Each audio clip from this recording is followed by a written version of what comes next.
آج کا میرا ٹاپک ہے ایبرپشیو پلیسنٹا، یعنی کہ آول کا اپنی جگہ سے ہل جانا یا بچے دانی سے علیحدہ ہو جانا ٹائم سے پہلے۔ آپ کو پتہ ہی ہے کہ آول ایک ایسا سٹرکچر ہے جو کہ بچے دانی کے اندر حمل کے دوران یہ بنتا ہے، اور اس میں ماں کی اور بچے دانی کی خون کی نالیاں مکس ہوتی ہیں۔ ماں سے آکسیجن اور نیوٹریشن جو ہے وہ بچے کو منتقل ہوتی ہے۔ اگر اس اوول میں کوئی بھی پرابلم آ جائے، اس میں خون کی سپلائی بچے کو کسی وجہ سے بھی کم ہو جائے تو بچے کا نقصان ہو سکتا ہے۔ بچہ جب ڈیلیور ہوتا ہے تو اس کے بعد یہ بچے دانی سے علیحدہ ہوتی ہے اور اس کی ڈیلیوری ہوتی ہے، لیکن اگر یہ اس ٹائم سے پہلے کسی بھی وجہ سے اپنی جگہ سے، یعنی کہ بچے دانی میں جس جگہ پہ یہ اٹیچ ہوتی ہے اس جگہ سے یہ علیحدہ ہونا شروع ہو جائے تو اس جگہ سے بلیڈنگ سٹارٹ ہو جاتی ہے۔ جب ادھر سے بلیڈنگ سٹارٹ ہو جاتی ہے تو ادھر بلڈ کلاٹ بن سکتا ہے، اس ایریا کی بلڈ سپلائی کم ہو جاتی ہے، وہاں سے پھر بچے کو بھی بلڈ کم ملتا ہے۔ اس کی علامات اور اس کی ڈیفرنٹ ڈگریز ہوتی ہیں۔ یہ سم ٹائمز اتنی کم ہوتی ہے کہ مریض کو بالکل پتہ ہی نہیں چلتا اس بلیڈنگ کا۔ وہ الٹرا ساؤنڈ کراتی ہے تو اس کو پتہ چلتا ہے کہ پلیسنٹا کے ایک پورشن سے تھوڑی سی بلیڈنگ ہوئی ہے، وہاں پہ کوئی ایک بلڈ کلاٹ بنا ہوا ہے۔ اور سم ٹائمز یہ اتنی زیادہ ہوتی ہے کہ ماں اور بچے دونوں کے لیے لائف تھریٹننگ، یعنی کہ زندگی کا رسک بن جاتا ہے۔ اس کی ڈیفرنٹ ڈگریز کو ڈسکس کرتے ہیں، اس کی وجوہات کو ڈسکس کرتے ہیں، اور اس کو مینیج کیسے کرنا ہے اس کو ڈسکس کرتے ہیں۔ جہاں تک مینجمنٹ کا تعلق ہے تو ہمیں بلڈ جو ہے وہ بہت زیادہ مقدار میں 5 سے 6 یونٹس آف بلڈ جو ہیں وہ ارینج کرنے ہوتے ہیں۔ ویسے تو according to the patient condition ہمیں کرنا ہوتا ہے، کیونکہ ایسے مریض میں پوسٹ پارٹم ہیمریج، یعنی کہ ڈیلیوری کے ٹائم پہ بھی بلیڈنگ زیادہ ہونے کے چانسز ہوتے ہیں، کیونکہ اس میں سارے کلاٹنگ فیکٹرز ڈپلیٹ ہوئے ہوتے ہیں۔ ان ساری چیزوں کو کمپنسیٹ کرنے کے لیے ہول بلڈ اور فریش فروزن پلازما ٹرانسفیوژن سے ہی کمپنسیشن ہو سکتی ہے۔ بہرحال اور بھی وجوہات ہیں، ان وجوہات میں اگر ماں کی عمر زیادہ ہونے کی وجہ سے ماں کی جو خون کی نالیاں ہیں وہ کمزور ہوتی ہیں، اگر ماں کی پہلے سے بہت زیادہ حمل ہوں، بہت بچے ہوں تو ان میں بھی زیادہ ہونے کے چانسز ہوتے ہیں، اگر ماں میں پریویس ہسٹری ہو، آول کے پھٹنے کے پہلے انسیڈنسز ہو چکے ہوں، یعنی کہ ایبرپشیو پلیسنٹا کی ہسٹری ہو، پاسٹ ہسٹری ہو، تو ان میں بھی ہونے کے چانسز ہوتے ہیں۔ اور کسی وجہ سے اگر ماں کا کوئی ایسی اس کو زخم آ جائے، کوئی ایکسیڈنٹ ہو جائے، کوئی اس کے پیٹ کے اوپر کوئی چوٹ لگ جائے، کوئی جھرک لگ جائے، کوئی روڈ سائڈ ایکسیڈنٹ ہو جائے تو اس میں بھی ایبرپشن ہونے کے چانسز ہوتے ہیں۔ کچھ مدرز ایسی بھی ہوتی ہیں کہ جن میں پیدائشی طور پہ تھرومبوفیلیا، یعنی کہ خون کی ایسی بیماری ہوتی ہے جس میں خون کو کلاٹ کرنے والے فیکٹرز جو ہیں ان میں پرابلمس ہوتے ہیں، تو ان پیشنٹس میں بھی ایبرپشن ہونے کے چانسز ہوتے ہیں۔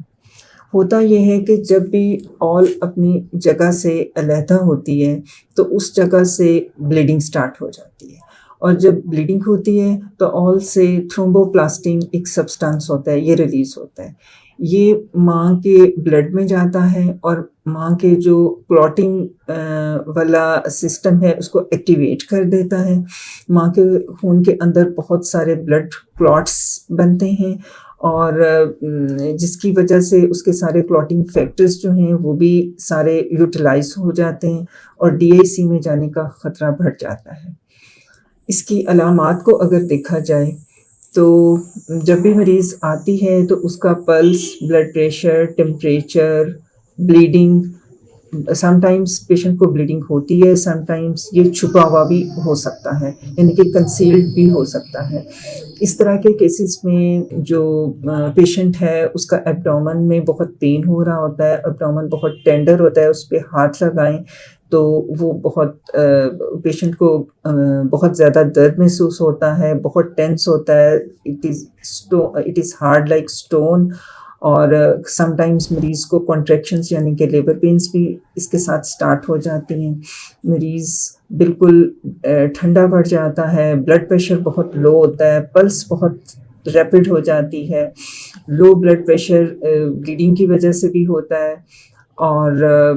اس کیس میں یہ ایک ایکیوٹ ایمرجنسی ہوتی ہے. اس ایکیوٹ ایمرجنسی کو جو مینیج کرنا ہوتا ہے وہ امیڈیٹلی مینیج کرنا ہوتا ہے. امیڈیٹلی پیشنٹ کو بلڈ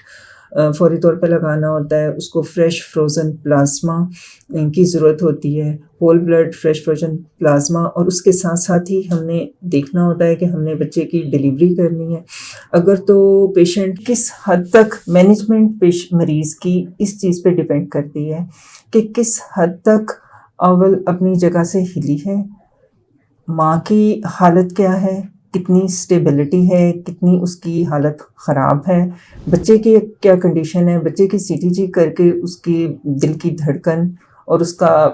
دیکھا جاتا ہے کہ اس میں کوئی رسک تو نہیں ہے. جہاں تک مینجمنٹ کا تعلق ہے تو ہمیں بلڈ جو ہے وہ بہت زیادہ مقدار میں 5 سے 6 یونٹس آف بلڈ جو ہیں وہ ارینج کرنے ہوتے ہیں. ویسے تو according to the patient condition ہمیں کرنا ہوتا ہے, کیونکہ ایسے مریض میں پوسٹ پارٹم ہیمریج یعنی کہ ڈلیوری کے ٹائم پہ بھی بلیڈنگ زیادہ ہونے کے چانسز ہوتے ہیں, کیونکہ اس میں سارے کلاٹنگ فیکٹرز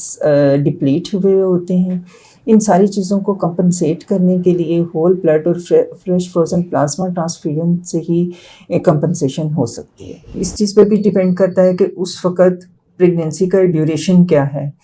کیا بچی کی اگر ڈلیوری کی جائے تو وہ نرسری میں بھی سروائیول اس کا ہے, وائبل ہے پریگنینسی یا نہیں. بہرحال اگر تو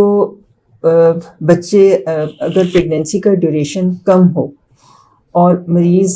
کی کنڈیشن بہت ایکیوٹ نہ ہو, کنڈیشن بہت خراب نہ ہو, سی ٹی جی بھی ٹھیک آ رہی ہو, بچے کی بھی کنڈیشن ٹھیک ہو,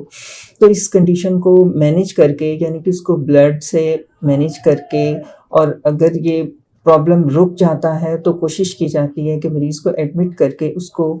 فل ٹرم پریگنینسی کی طرف لے کے جایا جائے, اس کو کنزرویٹیولی مینیج کیا جائے.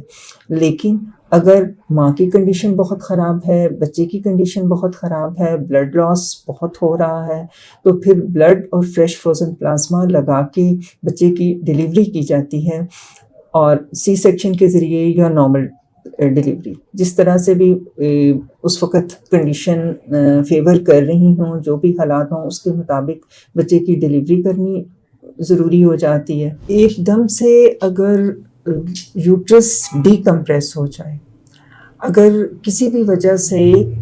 یوٹرس کا سائز جو ہے وہ اپنے نارمل سائز سے جتنا اس وقت ہونا چاہیے اس سے زیادہ ہو, یعنی کہ بچے دانے کے گرد اگر پانی زیادہ ہو اور میمبرینز رپچر ہونے کی وجہ سے وہ پانی باہر نکلے, تو اس کی وجہ سے سڈنلی یوٹرس کے اندر پریشر کم ہوگا اور اس کی وجہ سے پلیسنٹا اپنی جگہ سے سیپریٹ ہو کے ایبرپشن کا باعث بن سکتا ہے. اسی طرح سے اگر جو ماں ہے وہ اس کی میل نیوٹریٹڈ ہے, جیسے پور سوشو اکنامک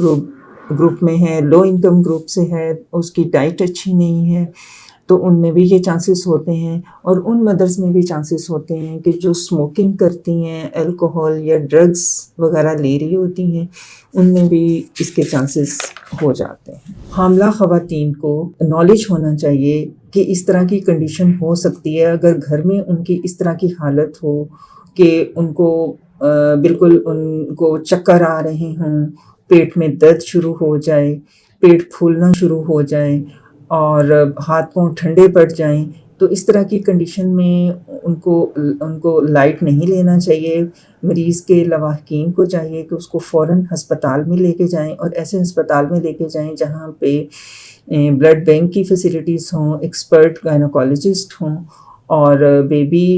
NICU کی بھی, بیبی نرسری کی فیسلٹی بھی موجود ہو. تو ان ساری چیزوں کا حاملہ خواتین کو نالج ہونا چاہیے. میں نے اپنی اس ویڈیو میں کافی انفارمیشن دینے کی کوشش کی ہے فار پبلک اویئرنیس. آپ کا پھر بھی کوئی سوال ہو تو آپ میرے کمنٹ باکس میں کر سکتے ہیں.